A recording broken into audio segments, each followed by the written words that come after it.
आज की कहानी का विषय है राघव के कान्हा जी।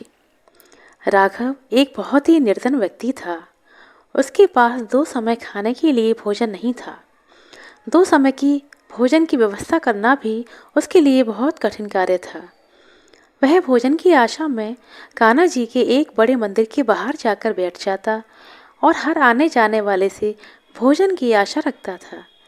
मंदिर में आने वाले श्रद्धालुओं से उसको जो भी भोजन मिल जाता था उसको खाकर संतुष्ट रहता था। अधिक की उसने कभी कामना नहीं की। पेट भरने लायक भोजन मिल जाए, बस उतने में ही वह संतुष्ट रहता था। गरीब था लेकिन हृदय से बहुत दयालु था। उसका यही प्रयास रहता था, यदि किसी को उसकी आवश्यकता है तो वह उसकी सहायता कर सके। लेकिन हमारा समाज ऐसा ही है। गरीब को तो कभी मनुष्य माना ही नहीं जाता। उसकी सहायता लेना तो दूर, कोई उसको अपने पास भी नहीं आने देता था। लेकिन राघव हमेशा अपने धन में मस्त रहता था। कभी उसको ज़्यादा भोजन मिल जाता था तो वह अपनी आवश्यकता के अनुसार भोजन रखकर शेष भोजन अपने जैसे ही किसी निर्धन व्यक्ति, भूखे व्यक्ति को दे देता था। कई बार ऐसा भी होता था कि उसको सारे दिन थोड़ा सा भी भोजन नहीं मिल पाता था। तब उस दिन वह भूखा ही रह जाता था, लेकिन किसी के प्रति उसके मन में कोई मैल नहीं रहता था। एक दिन कान्हा जी के मंदिर में एक बहुत बड़े संत दर्शन के लिए पहुँचे। स्वभाववश राघव ने संत से भी भोजन की अपेक्षा रखी। संत काफ़ी समृद्ध और संपन्न व्यक्ति थे। राघव को देखकर उनको उस पर दया आ गई। आते भी क्यों ना, संत तो आखिर संत होते हैं। उन्होंने करुणावश उसकी सहायता करनी चाहिए। किंतु फिर उनके अंदर का संत जागृत हो उठा। उन्होंने उसका उद्धार करने के उद्देश्य से मन में सोचा, यदि मैं इसकी आज सहायता करता हूँ तो उससे इसका क्या भला होगा। ज़्यादा से ज़्यादा आज का भोजन मिल जाएगा, कल यह फिर भिक्षा मांगेगा, और यदि मैं कुछ दिनों के लिए इसके भोजन की व्यवस्था करता हूँ तब भी उतने दिनों तक ही भोजन प्राप्त कर पाएगा। उसके बाद फिर से भिक्षा मांगने लगेगा। ऐसे तो इसका जीवन यूं ही व्यतीत हो जाएगा, और इस अभागे के लिए कुछ ऐसा किया जाए जिससे इसका जीवन सुधर जाए तो ज़्यादा अच्छा है। ऐसा विचार करके उन्होंने मन ही मन कान्हा जी का स्मरण किया और राघव को झिड़कते हुए कहा, बोले, अरे क्या भोजन भोजन की रट लगा रखी है, कभी किसी समय भजन में भी ध्यान लगाया है। कान्हा जी के मंदिर के द्वार पर आकर भी हर किसी से भिक्षा मांगता रहता है। अरे भिक्षा मांगनी ही है तो कान्हा जी से मांग, वही सबके दाता है। जितना प्रयास तू प्रतिदिन भोजन प्राप्त करने के लिए करता है, उसका रत्ती भर भी यदि कान्हा जी को प्राप्त करने के लिए करता तो आज तेरी यह दुर्दशा ना होती। मेरे पास तुझको देने के लिए कुछ भी नहीं है। जा मांगना है तो ठाकुर जी से मांग जाकर। इस प्रकार राघव को झिड़कते हुए वो संत वहां से चले गए। लेकिन संत की यह बात राघव के हृदय को छू गई। उसके मन में कान्हा जी को प्राप्त करने की लालसा जाग उठी। उसने मन ही मन निश्चय कर लिया कि अब मैं कभी किसी व्यक्ति से भिक्षा नहीं मांगूंगा। जो भी मांगूंगा केवल कान्हा जी से ही मांगूंगा। गरीब था, फटे हाल था, कई दिनों से स्नान भी नहीं किया था। इस कारण उसके वस्त्रों से और शरीर से बदबू आती थी। अपनी इस बुरी स्थिति को देख राघव कान्हा जी के मंदिर में प्रवेश करने का साहस नहीं कर पाया। उसने बाहर से ही कान्हा जी को प्रणाम किया और मन ही मन उनसे बोला कि हे ठाकुर जी, आज से आप मेरे दाता हैं। अब आपके सामने ही अपने हाथ फैलाऊंगा। आप मुझे दो या ना दो, ये आपकी इच्छा। किंतु जब तक आप नहीं दोगे मैं किसी से कुछ नहीं मांगूंगा। ऐसा कहकर ठाकुर जी को प्रणाम करके राघव उस संत की तलाश में निकल पड़ा। बहुत भटकने के बाद एक स्थान पर उसको वह संत दिखाई दिए। राघव उनके पास पहुंचा और दोनों हाथ जोड़कर खड़ा हो गया। संत ने सोचा कि यह फिर कुछ मांग रहा है। तब उन्होंने कहा, तू फिर आ गया, तेरी समझ में नहीं आया। अरे मेरे पास तुझको देने के लिए कुछ भी नहीं है। संत ने इतना कहा था कि राघव उनके चरणों में गिर पड़ा और बोला, महात्मा जी, मैं आपसे कुछ मांगने नहीं आया हूँ।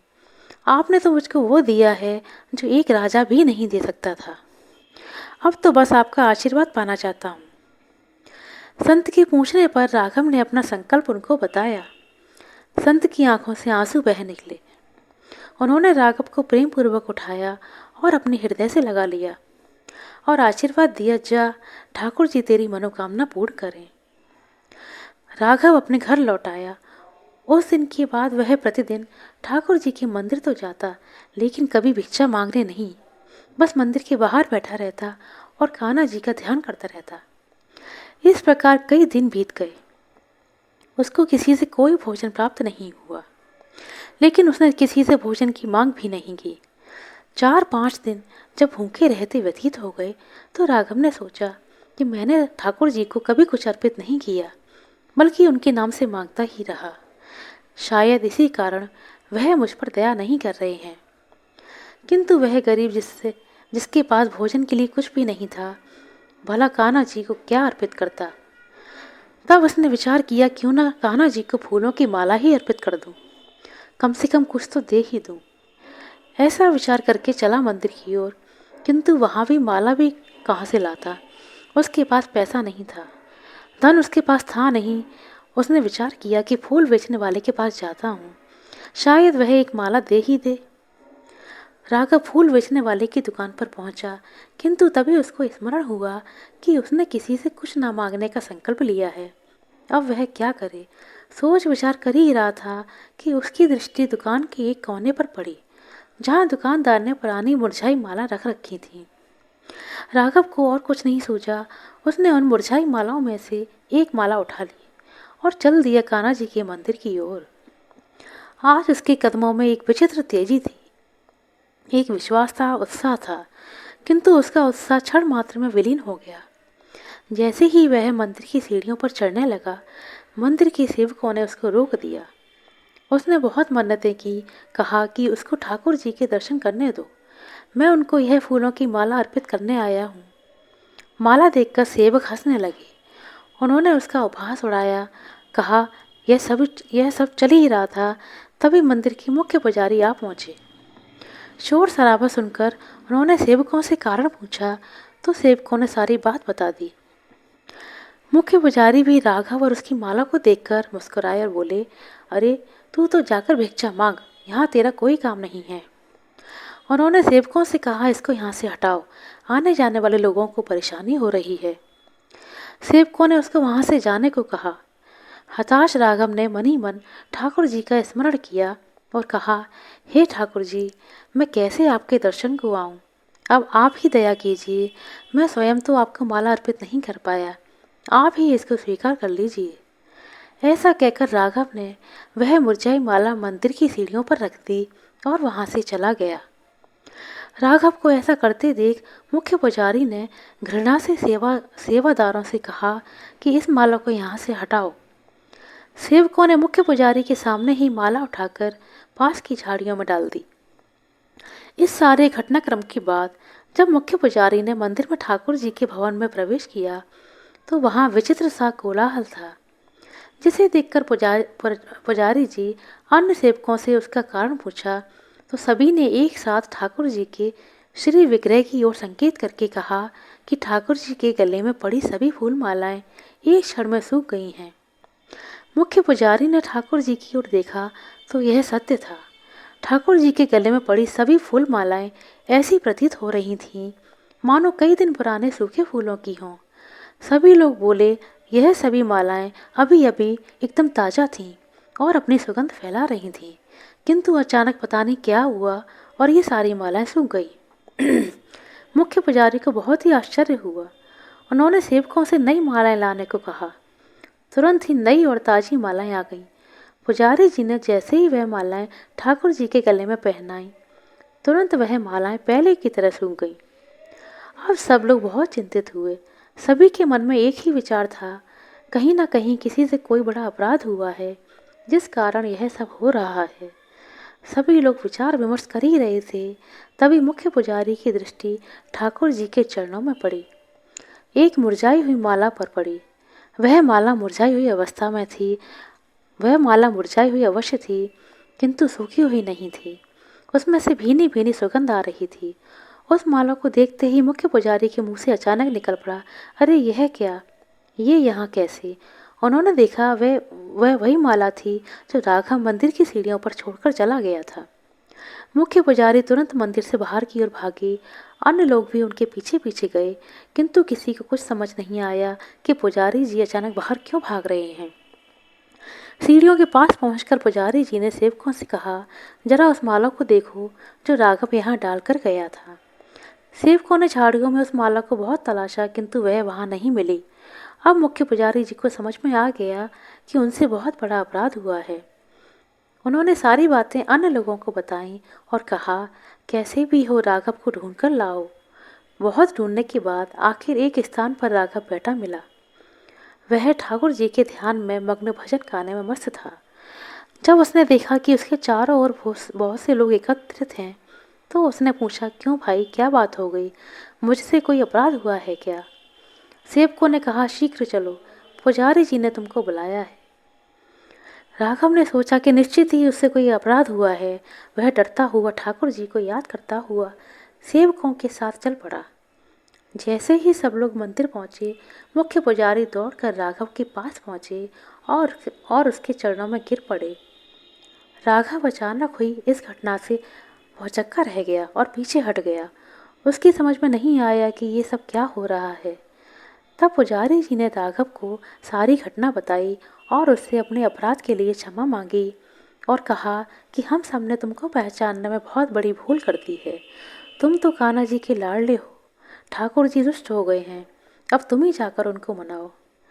यह सब सुनकर राघव को बहुत संकोच हुआ। उसकी आंखों से आंसू बह निकले, किंतु वह मंदिर में प्रवेश करने का साहस नहीं कर पा रहा था। इस घटना की चर्चा समस्त नगर में आग की तरह फैल गई। उस संत के कानों में भी इसकी भनक पड़ी। वह तुरंत ही मंदिर की ओर चल दिए। वहां पहुंचकर संत ने राघव से कहा, राघव, संकोच क्यों करते हो? ठाकुर जी ने तुमको पुकारा है, यह तुम्हारी भक्ति और निष्ठा का ही फल है। जाओ और कान्हा जी का अभिनंदन करो। राघव संत के पैरों में गिर पड़ा। उसकी आंखों से आंसू रुकने का नाम नहीं ले रहे थे।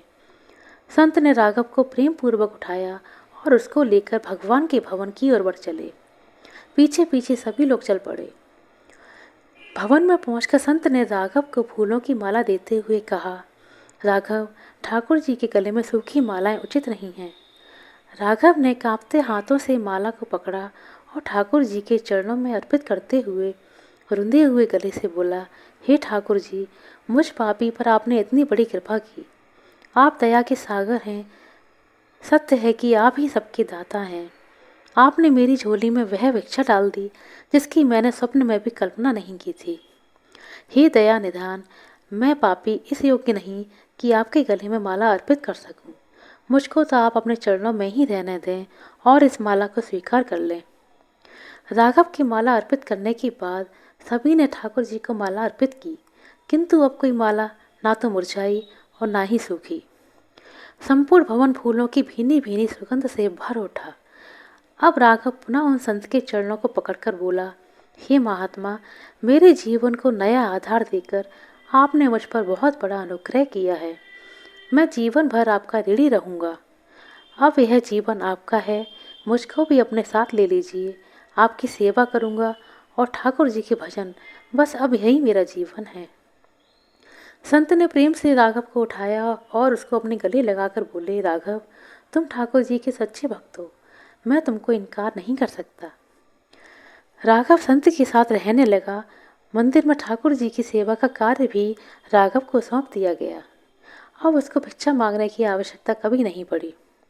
ठाकुर जी ने उसको इतना दिया कि वह दूसरे भूखे लोगों का पेट भरने लगा। राघव अब संत राघव के नाम से जाना जाने लगा। आशा करते हैं मित्रों, आपको हमारे द्वारा सुनाया गया यह छोटा सा रोचक प्रसंग अच्छा लगा होगा। यदि वीडियो अच्छा लगा हो, समझ में आया हो, तो कृपया लाइक कर दें, शेयर कर दें और हमारे चैनल को सब्सक्राइब करें। प्रभु कान्हा जी की कृपा हमेशा आप पर बनी रहे। अपना कीमती समय देने के लिए बहुत बहुत धन्यवाद। मिलते हैं अगले वीडियो में, तब तक के लिए नमस्कार।